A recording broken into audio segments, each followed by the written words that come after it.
গাৰ্গৰ শেষ কৃত্য সম্পন্ন কৰিবলৈ ৰাজ্য চৰকাৰে দুটা স্থান বাছি উলিয়াইছিল। আমাৰ এটা মনত ধাৰণা আছিলে বা আমি এটা মনত ভাবিছিলোঁ যে জ্যোতিপ্ৰসাদ আগৰৱালা আৰু বিষ্ণু ৰাভা তেজপুৰত আছে, ডক্টৰ ভূপেন হাজৰিকা গুৱাহাটীত আছে, জুবিন গাৰ্গক আমি যোৰহাটত সমাধিস্থ কৰা বা শেষ যাত্ৰা আমি তেওঁৰ অন্তিম স্থান যোৰহাটত কৰাৰ এটা আমি প্ৰস্তাৱ দিছিলোঁ। অসম সাহিত্য সভা সদৌ অসম ছাত্ৰ সন্থাৰ লগতো এই বিষয়ে আমি আলোচনা কৰিছিলোঁ। অসম সাহিত্য সভাই আমাৰ প্ৰস্তাৱক সমৰ্থন দিছিলে। সদৌ অসম ছাত্ৰ সন্থাৰ প্ৰতিনিধি মণ্ডলে যোৱাকালি জুবিন গাৰ্গৰ সহধৰ্মিনী গৰিমা গাৰ্গ আৰু তেওঁৰ ভনীয়েকক সাক্ষাৎ কৰিছিল আৰু তেওঁলোকে কৈছিলে যে জুবিনক যোৰহাটত লৈ যাব নালাগে, কাৰণ আমি কোনোবা দিনা বাৰ্ষিকী পতা মাহেকী জুবিনক যদি চাব খোজোঁ, আমি গুৱাহাটীৰ পৰা যোৰহাটত গৈ থাকিব নোৱাৰিম।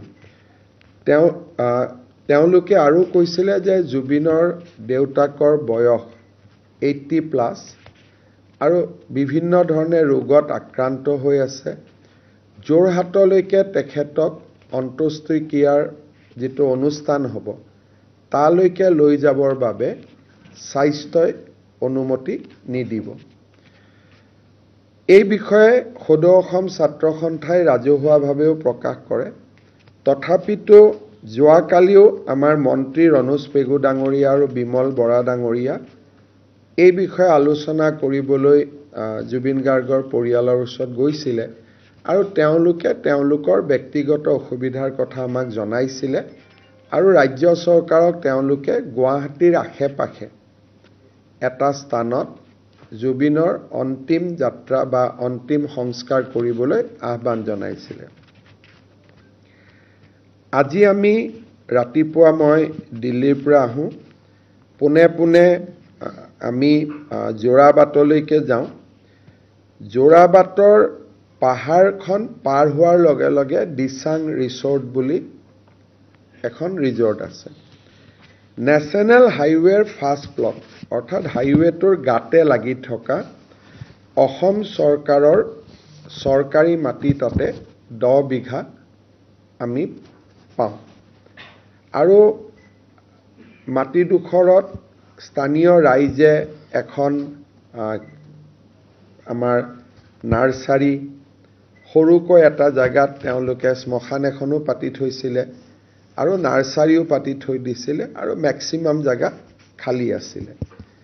এতিয়া আমি এই 10 বিঘা মাটিকে আমি ডেভেলপ কৰাৰ কাৰণে আগবাঢ়িছোঁ আৰু ৰাইজে স্ব-ইচ্ছাই তেওঁলোকে কৈছে যে আমাক নালাগে, মাটিখিনি তেওঁলোকেও নিজে এৰি দিছে আৰু তেওঁলোকে আমাক কৈছে যে আমি গোটেইখিনি জুবিন গাৰ্গৰ কাৰণে আমি এৰি দিম। আমাৰ অম্বৰীজ হোটেলৰ স্বত্বাধিকাৰী পুষ্পেন্দু বৰাৰো অকণমান তাতে মাটি আছিলে, তেখেতেও মাটিডোখৰ জুবিনৰ সমাধিৰ কাৰণে আমাক এৰি দিবৰ কাৰণে বা এৰি দিম বুলি আমাক জনায়। আপোনালোকে জানে যে ডক্টৰ ভূপেন হাজৰিকাৰ সমাধি 5.5 বিঘা মাটিত নিৰ্মাণ কৰা হৈছিলে। জুবিনৰ কাৰণে আমি প্ৰায় 10 বিঘা মাটি তাতে পাওঁ আৰু আপাতত দৃষ্টিত মাটিডোখৰ দেখি ময়ো ভাবিছিলোঁ যে ঠিকে আছে।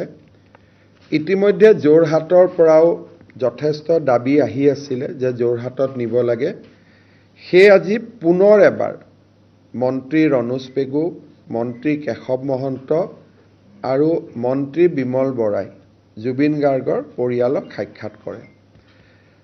জুবিন গাৰ্গৰ পৰিয়ালে আজিও আমাক স্পষ্ট কৰি দিয়ে যে তেওঁলোকে যিহেতু জুবিনে মেক্সিমাম সময় গুৱাহাটীত কটাইছিলে আৰু গুৱাহাটীতে তেওঁৰ ঘৰ আছিলে আৰু জুবিনৰ পৰিয়ালটোৱেও জুবিনক চাব যাব খুজিলে সোনকালে যাব পাৰিব, যোৰহাটত সময় লাগিব দেউতাকৰ অসুখৰো কথা আছে।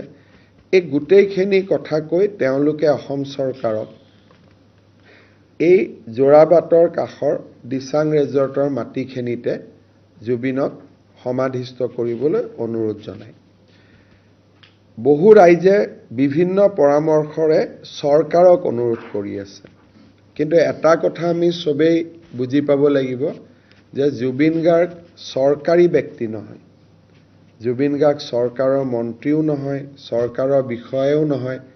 জুবিন আৰু জুবিনৰ পাৰ্থিৱ শৰীৰ এই গোটেইটো পত্নী বা পৰিয়ালেহে নিৰ্দেশ দিব লাগিব। তাত আমি নিজে কিবা এটা কৰাৰ অধিকাৰ নাই। যদি কোনোবা এজন চৰকাৰী বিষয়া হ'লেতেন, মন্ত্ৰী হ'লেতেন, চৰকাৰে সিদ্ধান্ত ল'ব পাৰে।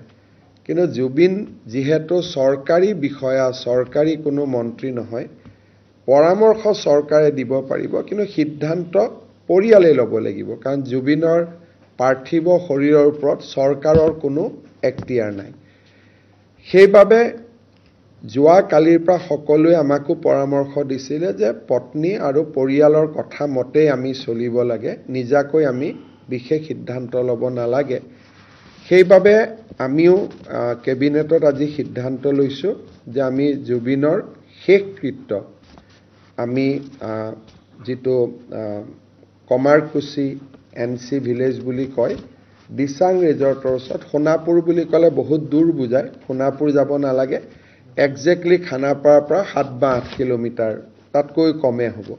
গতিকে সেই পজিশ্যনটোত ৰাতি মই এতিয়া যামো তাতে, আৰু আমি আপোনালোকেও এতিয়া যাব পাৰিব, যিহেতু অফিচিয়েলি জাগাটো আমি ঠিক কৰিছোঁ। শেষকৃত্য আমি তেখেতৰ তাতে সম্পন্ন কৰিম আৰু জুবিনক সন্মান জনাই তাতে আমি এটা সমাধি ক্ষেত্ৰও আমি নিৰ্মাণ কৰিবৰ বাবে আজি কেবিনেটে সিদ্ধান্ত লৈছে যে তাতে জুবিনৰ য'ত শেষকৃত্য সম্পন্ন হ'ব তাতে আমি সমাধি ক্ষেত্ৰখনো নিৰ্মাণ কৰিম। ৰাজ্য